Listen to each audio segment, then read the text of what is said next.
my Revit is not working. That would be funny.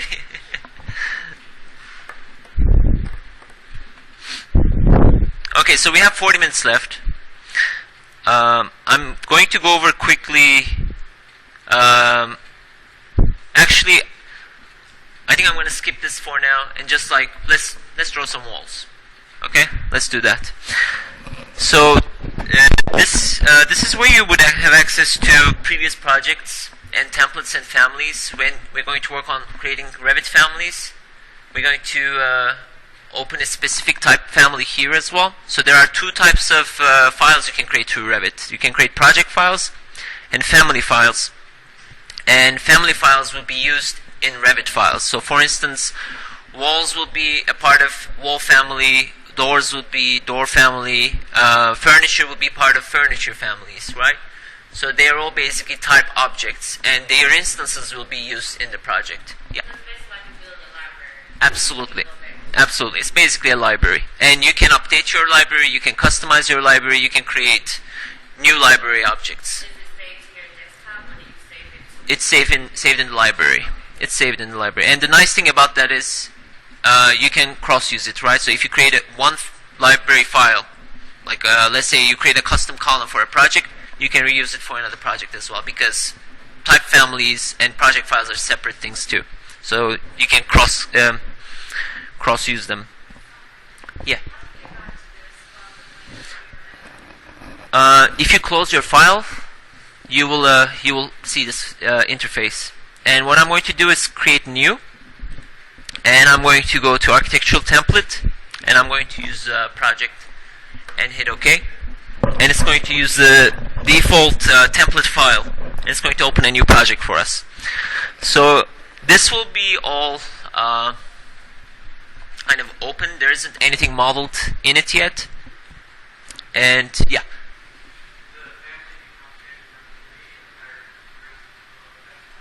Oh, you mean like making a whole room? I haven't tried doing that. I mean, it's a good question. What I would do is,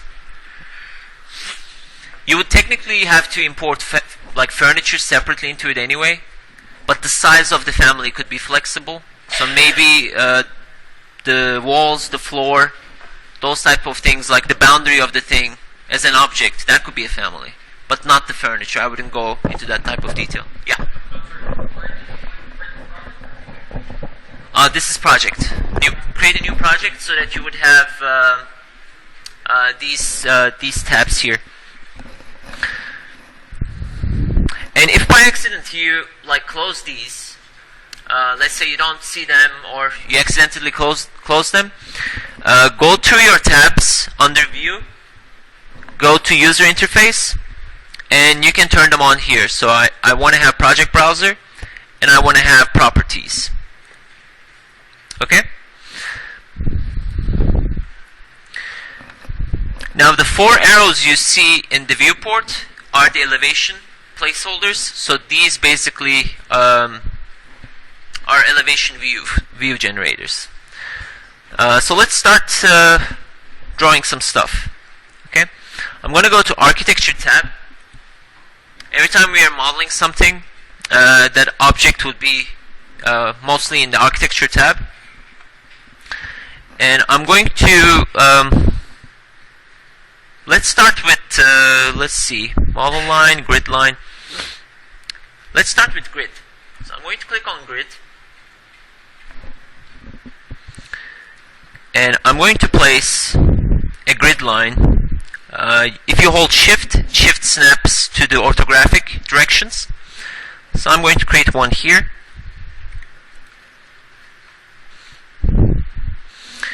And then I'm going to type in CO for copy on my keyboard, and then select any point, and then let's say it's going to be 15 feet apart. Okay, so I have two axis lines.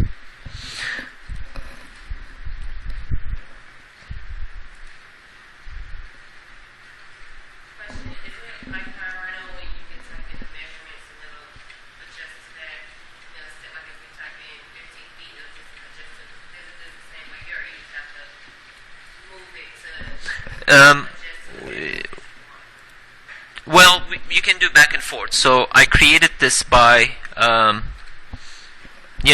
was in a grid tool. There are multiple ways I can do it. I selected it, type in copy, and then clicked on a reference point and then entered the number to copy it to, right? Another way to do that would be to go to grid again. Under context ribbon, this is called a context ribbon, the green area, which is basically a type-specific modification area. So it will show you the tools or the actions allowed for this type of object. So we are working with a two-dimensional grid object. And for the drafting of it, you can basically, by default it's set line. So I can draw any line here and it will be an axis line. I can also do pick lines. Now pick line allows me to select a reference point to create an object. So if I do pick line,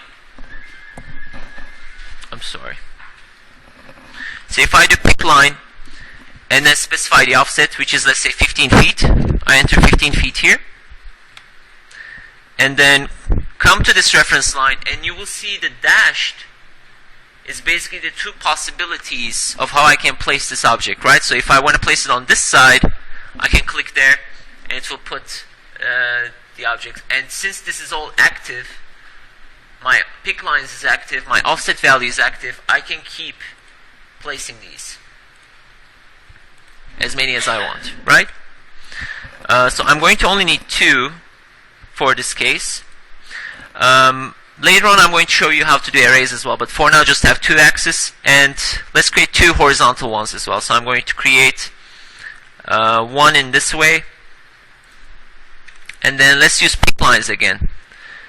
So you can select another shortcut for you. You can select the object, and if you want to create a similar instance of that object, you can type in CS, which is create similar, and it brings me the grid option. And I'm going to choose pick lines, and then let's enter 40 feet this time. And I'm going to click here. And I'm going to click again, create similar, pick lines, and this time let's make 6. And make an offset here and here. Okay, so I have basically these axis lines. Don't worry about the numbering yet. So you don't have to do this. I'm just doing it for you as a reference. So I'm going to go to annotate aligned. I'm going to add these dimensions so that you can see what the gaps between them are. Okay. The annotation, so let me delete this for now. If you've created an object and you want to change the dimensioning of it, you can select the object and it will give you this highlighted blue from a reference around it, right? Like probably something that you use to model or create that object. And what you can do is, if you want to change this interval, you can just override this number and it will update this. If you want to turn this into an annotation, you can hit this button here, which will turn this into an annotation. But the things with annotations is you cannot, this is not an active annotation, this is just a drafting tool, right? So it just highlights you the distance between these two center lines, but you cannot override this value to update this. The one that overrides it is the light blue value, okay? Which is this guy, which overlaps with it. So now I can move this annotation here, and when I select it, let's say 12, I can move it here. Okay? Alright? So if you select the annotation directly, you cannot change the dimension of the object because this is a drafting tool. But if you want to change the spacing between them, you have to select the object because the object is referenced through this dimension. Does this concept make sense to everybody? I mean, it may take some time to get used to. Basically, just keep this in mind. Every time you select an object, some values or some information is highlighted in light blue, and those are the values and distances or information that you can use to change the positioning of that object. Okay. Does the offset function work? Of course. So the offset function is under modify. There's offset. Its shortcut is OF. So you can type in offset. Let me see. Select this. Offset. You mean for huh?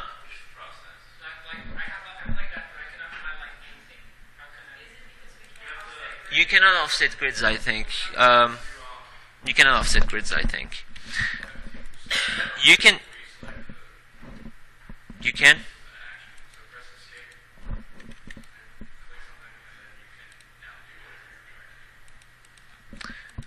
But no, not for the grid. Do use just use pick lines tool, which it basically does the same thing as offset does. Okay. The pick lines. Basically, you can enter the offset value here and then create an offset copy of it. Now let's move to walls quickly. So let's say these are my axis lines. And what I'm going to do is actually I'm going to lock some of these values so that I cannot move my axis lines, so my axis lines are fixed. So to do that, I'm going to use these annotations that I created. So I'm going to select the annotation and then hit this lock button here. And what it does is it basically locks that relationship between those axes, right? So it creates a constraint. So if I move one part of this model, everything moves along with it. That shares that type of constraint. If I unlock one of these, and if I try to make that adjustment, so let's say this 6 feet, I want to unlock it. And now if I stretch it, this would be flexible, but the locked ones wouldn't, right? So it kind of creates a dynamic control for the axis lines. So I'm going to do undo.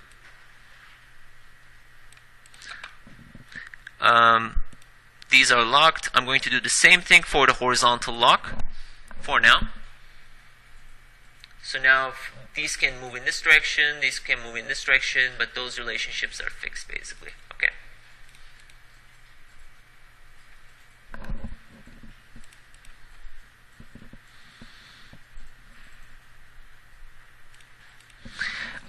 The grid lines, you can also visualize this number on both sides. Sometimes they're drawn on both sides of the plan. So if you select the axis line, there's a checkbox here which shows you the bubble. You can turn it on for all of them.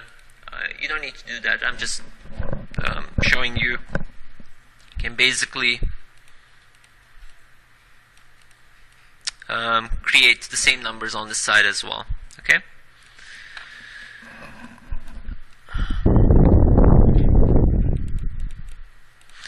Now I'm going to create some walls. So I go to architecture again, and I'm going to select wall. Now wall is a type object. It basically uses, it's part of the wall type. And if you look at the properties tab, right now we have a generic 8-inch thick wall loaded into the type. And if you click on this button here, you can see all the basic wall types that are loaded in our library. Right, so we can create any type of wall from 12-inch to 8-inch, 5-inch. So if you're drafting, for instance, a model, like a room, let's say, your exterior walls might be 8 to 12 inches, but the inner division walls could be thinner. So you would basically change the wall type here and keep modeling. Right, so let's do some basic stuff. So let's select, for instance, 12-inch wall. And I'm going to come in here and draw a wall from this intersection to this intersection, like this. Okay?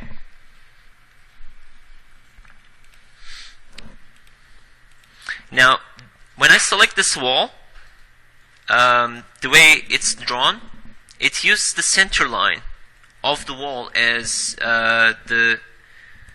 the point of information.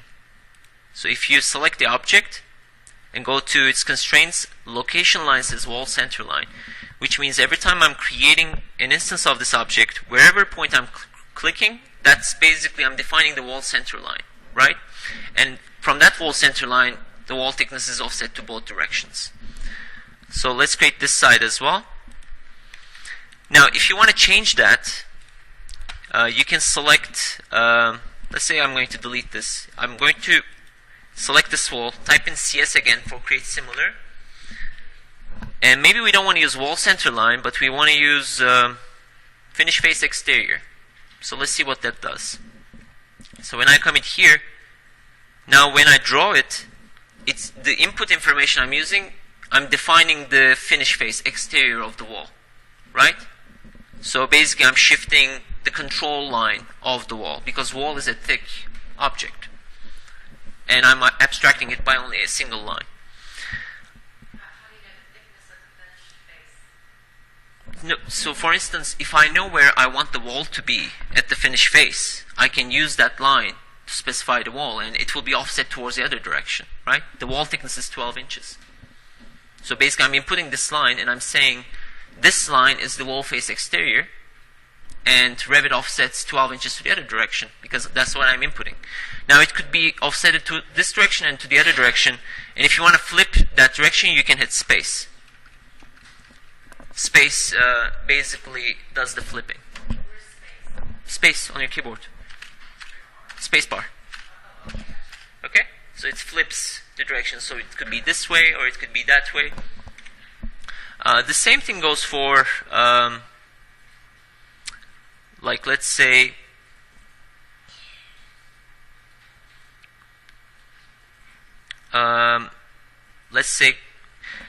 the difference between finish face and core face is finish face is basically the completed exterior face of the wall, whereas the core face is the construction of the wall. So if you recall, some walls have cladding on them. If you turn on the 3D view, right now we don't have any 3D views associated to our model. I'm going to click here, default 3D view. This is a shortcut toolbar.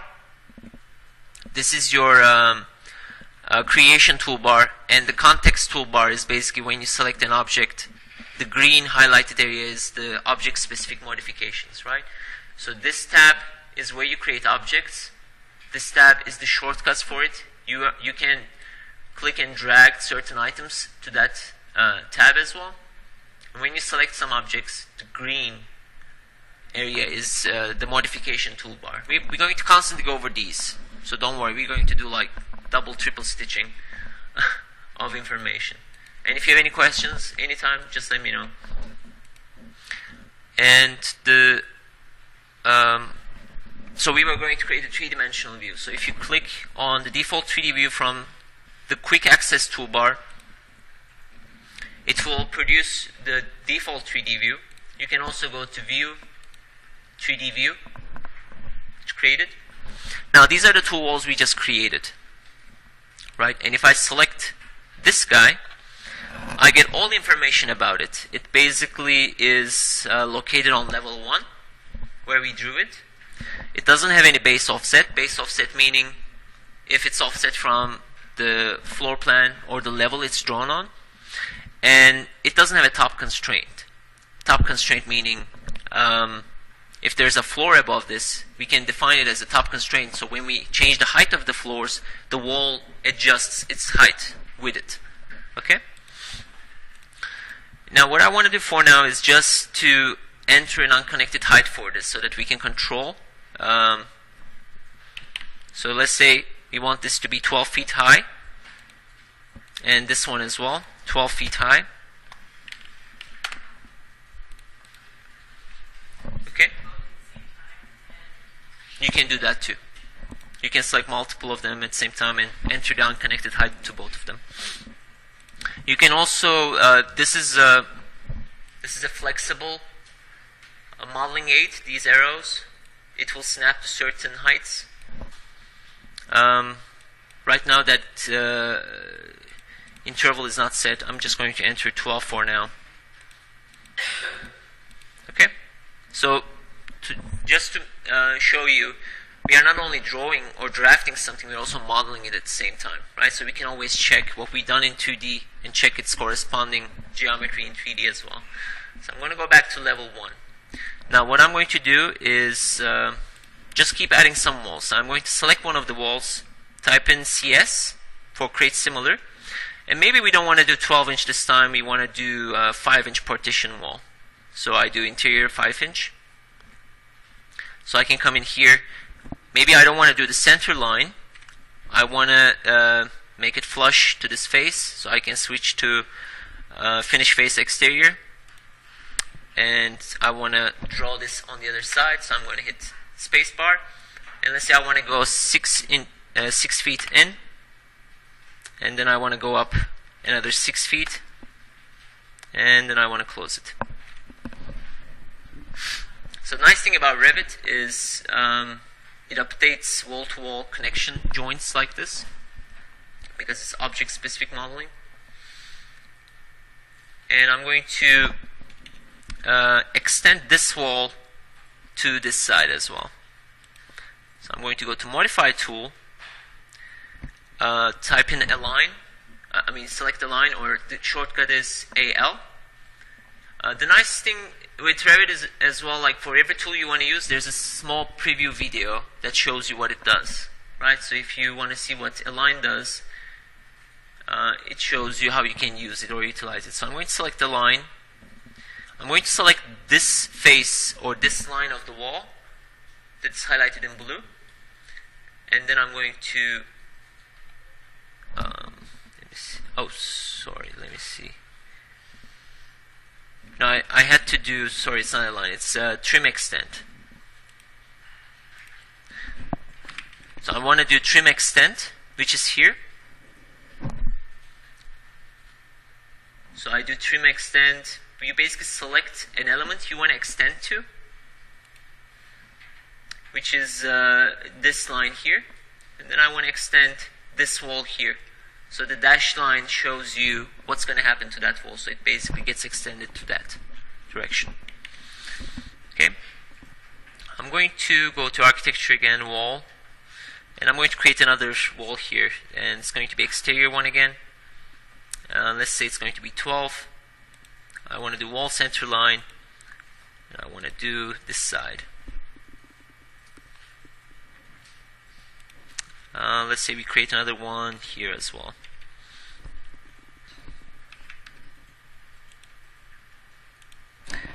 This is what Align does. I created this wall here from this intersection to this intersection. So if I want to align this face, this end face of the wall to this outer face of this wall, I type in Align. I select this line, the outer face of this wall. Now it highlights that axis in dashed, and I can select this face as well. Now the nice thing about this Align tool is it also allows you to produce constraints. So if you remember what I did with the annotations, you can also do it for specific objects or specific relations. So since I aligned this face to this face, I can say to Revit, hey, lock those relationships, so when this face moves, I want this face to extend with it, right? So I can lock this relationship, hit escape. So now if I move this face, this wall face will be stretched along with it because that relationship between them is constrained. Okay?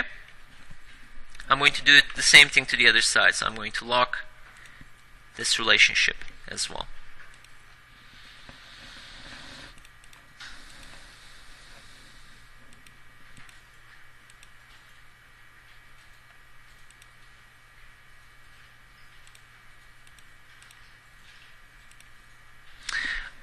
When we were modeling the walls, the spacebar tool that shifts the direction of the offset, you can also change that after you create the wall. So this arrow key here, when I select this wall, it will basically change the direction of the offset, right? If you remember, I selected this as finish face exterior when I was modeling it, and I wanted the offset to go inside. And you can also, like, basically what I was doing is this, right? So I can do create similar. I was here, and space basically flips the direction. This arrow does the same thing. I'm going to go back. This arrow does the same thing. Basically switches the offset direction for the wall control. Okay? Alright. Any questions so far? Did everybody get something like this going? It's should be up and running.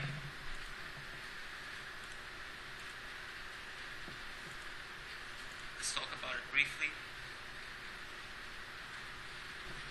So you'll be coming up with floor plans for units this week. Okay, and the units should be basically showing interior division. Has any of you done housing projects before? How many of you have done housing before? Okay, so I guess it should be okay. So I gave you some information. So for this assignment, you're required to design and draft 3 unit floor plans. These units should be small, medium, large. And I keep the dimensions of those or the volumes of those up to you. You can go as creative as you want. Maybe all of these units are duplex. Maybe all of those are single floor. Maybe they are ridiculously small. I mean, maybe it's in Tokyo. I don't know. Have you ever been to Tokyo? The capsule motels. I slept in one of them. It's like a coffin, basically. I'm not saying make a coffin as a unit, but I'm just saying they could be really small as well. Depends on what your concept for a hotel may be. So you can be creative about it. Or the dorm. It could be really compact, really small units, right? But I just want to have 3 variations, 3 sizes. So if your smallest unit is, let's say, 150 square feet, you're going like super minimal. Then medium should be double that. Large should be quadruple that, right? So you can create some modularity as well as variation, because later on I want you to pack those together or like create layers of it. And what you can also do is you can create volumetric relationships, right? So I mean, a lot of the student dorms are 1 story, but they could be 2-story units as well. Or maybe your stories are different. Like they don't have to be 20 feet tall, but maybe they are 16 feet tall, so that they occupy the volume efficiently as well, right? And for this exercise specifically, you're just going to come up with floor plans. There isn't going to be 3D modeling. So you will only use walls, furnitures, and doors to create these plans. And if you have never seen